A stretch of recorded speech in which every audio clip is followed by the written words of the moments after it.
docteur, ancienne responsable des Nations Unies, et elle est membre de la commission pour la recherche d'une solution haïtienne à la crise. Et elle est avec nous depuis la capitale, Port-au-Prince. Merci beaucoup, Madame Kleska. Merci de l'invitation. Alors après des jours de confusion, de chaos, de violence surtout, et sous la pression des États-Unis notamment, le Premier ministre de transition, Ariel Henry, a annoncé sa démission. Est-ce que c'est une bonne nouvelle d'après vous? Oui, c'est une excellente nouvelle, puisque M. Henry a été à la tête de ce gouvernement qui gère encore les affaires courantes, mais M. Henry n'a absolument rien fait pendant les 30 mois qu'il a été au pouvoir. Et quand je dis qu'il n'a rien fait, il n'a rien fait de bon, puisque au niveau économique, c'est la décroissance et les indicateurs sont au rouge depuis au moins 4 ans. Au niveau social, absolument rien. Tout le monde s'est appauvri. Au niveau des données même sur les assassinats, ça a augmenté pratiquement de 2023 à 2022, ça a augmenté de plus de 119%. Les kidnappings ont augmenté de pratiquement 83%. Tout ça sous le règne de M. Henry, qu'on appelle des fois le roi Henry, parce qu'il n'y a aucun contrôle. Et aussi, nous mourrons avec son attachement au gang, son attachement quand même qui paraît évident. Donc, c'est une bonne nouvelle. Mais il faut justice, puisqu'il y a eu la corruption sous M. Henry. Quelle justice le peuple haïtien va avoir?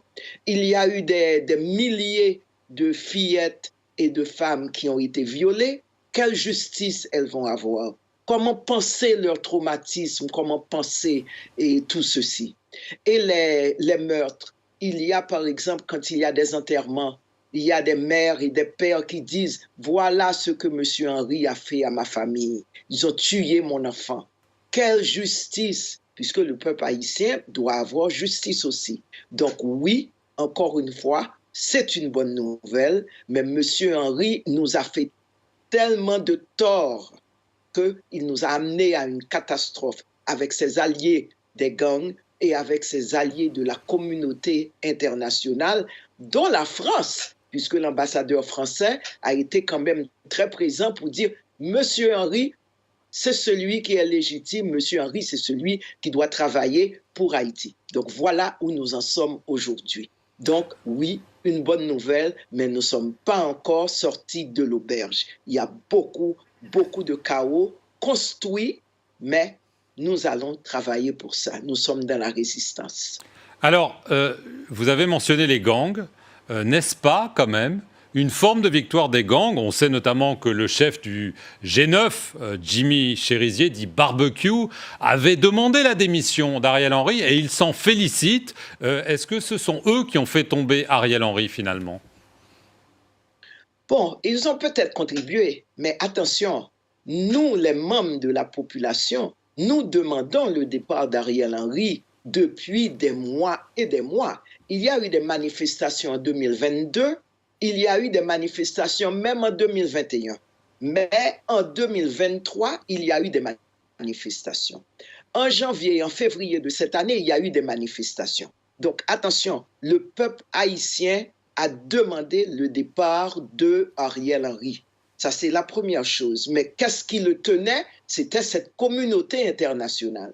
Nous, de l'accord de Montana, donc, que nous avons initié au niveau de la commission, nous avons demandé le départ d'Ariel Henry depuis l'été dernier. Donc, ça fait des mois que nous demandons le départ d'Ariel Henry. Mais bien sûr, il faut une pression, il faut une mobilisation. Et nous avons beaucoup travaillé au niveau de la diplomatie américaine. Je ne sais pas combien de fois mes collègues, camarades ont rencontré l'ambassadeur de France, l'ambassadeur du Canada, pour dire justement c'est intenable, cette situation est intenable. Donc, moi, je veux faire savoir qu'il y a eu des organisations de la société civile, il y a eu des partis politiques. L'Église catholique, à sa manière, même s'ils n'ont pas dit Ariel Henry doit partir, ils l'ont mis dans une phrase qui voulait dire ceci, des organisations protestantes. Donc, il y a eu beaucoup d'organisations. La société organisée en Haïti, la majorité d'elle a demandé la démission d'Ariel Henry depuis des mois.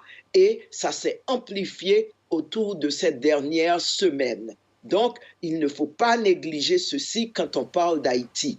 Il y a une société civile citoyenne, il y a beaucoup de personnalités qui ont demandé le départ d'Ariel Henry. Donc, il y a eu des réjouissances à travers certains quartiers, des gens qui ont le bravo et tout pour le départ d'Ariel Henry. C'est un monsieur qui est aussi haï peut-être que la dame qui dirigeait le bureau des Nations Unies récemment. Donc, la communauté internationale aussi a des comptes à rendre de pourquoi cette communauté a soutenu M. Ariel Henry. Pourquoi la France, à travers son ambassadeur, a soutenu ce monsieur qui nous a fait tant de mal. Nous demandons des comptes à la communauté internationale, de la même manière que nous demandons des comptes et justice à Ariel Henry et les membres de son gouvernement qui sont encore là. Il y a même des scandales de corruption sous lui. Donc, il y a des massacres, beaucoup de massacres sous le règne de ce monsieur-là. D'ailleurs, son prédécesseur, si je peux le dire de cette manière, monsieur Jovenel Moïse, qui a été lâchement assassiné dans sa chambre, il avait 13 massacres sur sa responsabilité. Mais là, Ariel Henry, il y a eu beaucoup plus de massacres. Madame Kleska, alors maintenant que cette démission a été annoncée par lui, elle sera effective seulement une fois qu'un conseil présidentiel de transition qui sera désigné sera installé. Il y aura ensuite un Premier ministre de transition, puis des élections. Est-ce que ça vous semble la bonne solution? Ou alors, étant donné les tensions qu'il y a, le rôle des gangs, leur lien avec les hommes politiques, on risque d'aller vers une impasse? Bon, ça me paraît, un conseil de transition me paraît une bonne solution. Pourquoi? Parce que d'une certaine manière, elle traduit un consensus. Puisque nous, de l'accord de Montana, ça fait des mois, pratiquement 2 ans et demi, que nous demandons un consensus. Puisque la situation du pays est telle qu'on ne peut pas, un homme, et Ariel Henry l'a prouvé, un homme ne peut pas seul, ou une femme ne peut pas seule gérer cette situation. Il faut un consensus de différentes forces vives de la nation, puisque la crise est multidimensionnelle. La crise nous envahit depuis longtemps.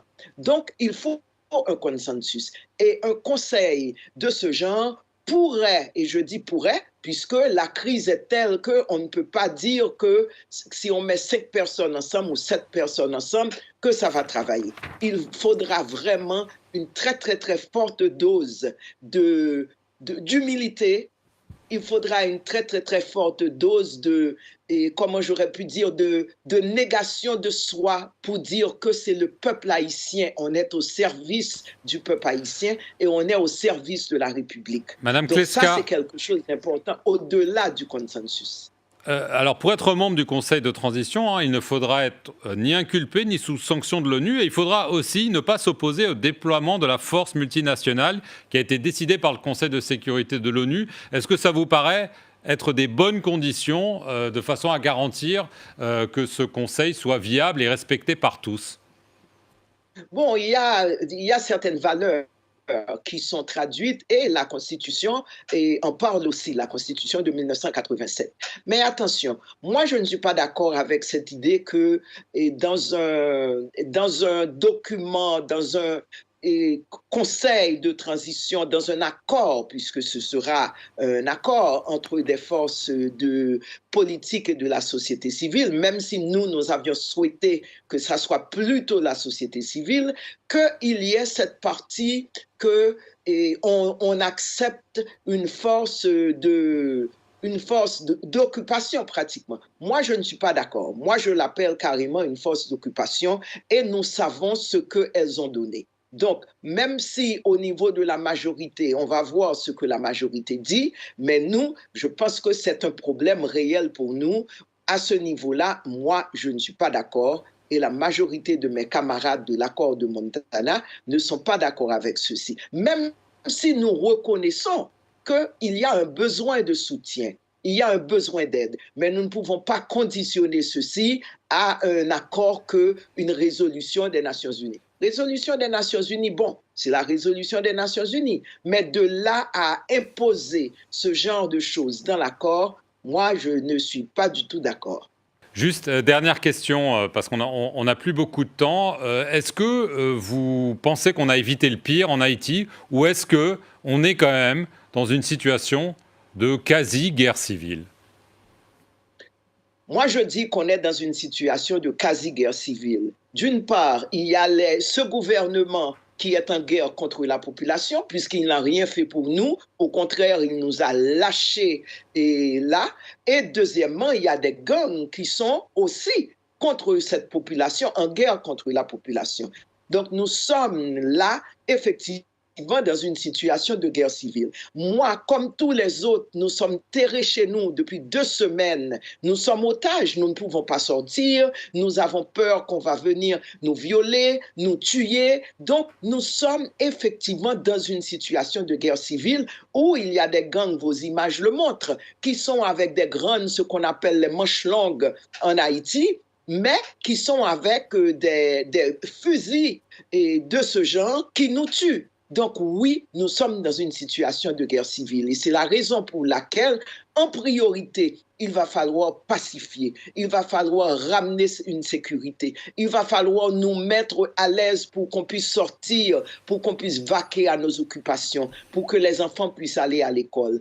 Et moi, vraiment, j'appelle à la paix. Je suis une grand-mère qui veut voir que mes enfants puissent venir me voir, mes petits-enfants puissent venir me voir, que je puisse circuler. Je ne peux pas sortir, je suis terrée chez moi. Donc, c'est la guerre contre nous, la population, et nous n'avons pas d'armes, sauf nos voix. Merci beaucoup, Monique